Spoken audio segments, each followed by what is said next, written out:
Hi, it's me. I'm going to show you how to quickly make this really cute maze card. It's super simple but super effective. So there are 5 pieces of it and each piece gets gradually smaller and smaller. This is the first piece, which is the outer card. And this is the next piece, which goes right inside of it.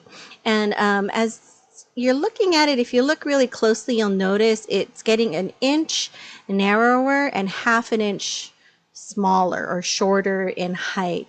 And I'll show that really quickly or better when I get to that part where we're done with the last piece of the card. So here's a little one. It's super, super tiny. It's only like 1.5 inches high.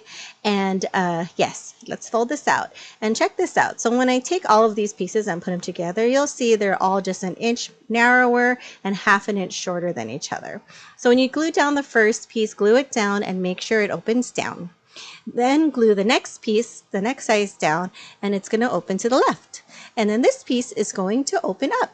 And then the last piece is going to open to the left. And there you have your maze card. And it's really cute how everything tucks inside nicely. So when you decorate your front, you could decorate it however you want. And of course, I'm going to emboss it because I love my embossing folders. And then I'm going to add a little tiny heart there just for extra cuteness. So you can give this card to somebody by itself, or you can glue it into an interactive card like I did.